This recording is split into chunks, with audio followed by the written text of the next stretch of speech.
აფხაზეთის ავტონომიური რესპუბლიკის იძულებით გადაადგილებულ პირთა სამინისტრომ აფხაზეთის ავტონომიური რესპუბლიკის მომსახურების სააგენტომ და ორგანიზაციამ მშვიდობის ელჩებმა ურთიერთთანამშრომლობის მემორანდუმი გააფორმეს. მემორანდუმს ხელი მინისტრმა დავით ფაცაციამ, სააგენტოს დირექტორმა ავთანდილ ქარაიამ და მშვიდობის ელჩების დირექტორმა ნათია ფეიქრიშვილმა მოაწერეს. მემორანდუმის ფარგლებში მხარეები შეთანხმდნენ თანამშრომლობის გაღრმავებაზე ისეთ სფეროებში, როგორიცაა სამშვიდობო ინიციატივებთან დაკავშირებული პროექტების დაგეგმვა და განხორციელება. აფხაზეთის თემასთან დაკავშირებული ახალგაზრდული პოლიტიკის განვითარება, დევნილი ახალგაზრდების საზოგადოებრივ და საგანმანათლებლო პროცესებში ჩართულობის ხელშეწყობა. დღეს ჩვენ გავაფორმეთ მემორანდუმი ორგანიზაცია მშვიდობის ელჩებთან ერთად. ორგანიზაცია აერთიანებს ძალიან საინტერესო ადამიანებს, რომელთაც ძალიან აწუხებდათ ტკივათ აფხაზეთის ყველა საკითხი და პრობლემა.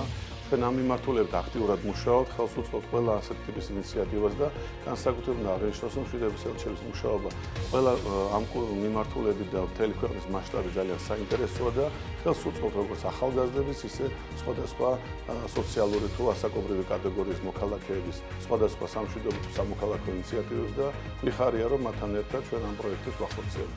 დღიდან შექმნისა ჩვენ ვურთიერთობდით სამინისტროსთან, ბატონ დავითთან, ბატონ ავთოსთან, ჩვენ ვისაუბრეთ ამ თემატიკაზე, რომ მემორანდუმი გაფორმებულიყო ჩვენს და სამინისტროს შორის, რათა უფრო საფუძვლიანად შევძლოთ მთელი რიგი პროექტების განხორციელება, რომელიც საკმაოდ დიდი რესურსია საჭირო და ამ რესურსის გაცვლა მოვახდინოთ ერთმანეთთან და ერთმანეთთან ერთობლივად შევძლოთ მთელი რიგი პროექტების განხორციელება.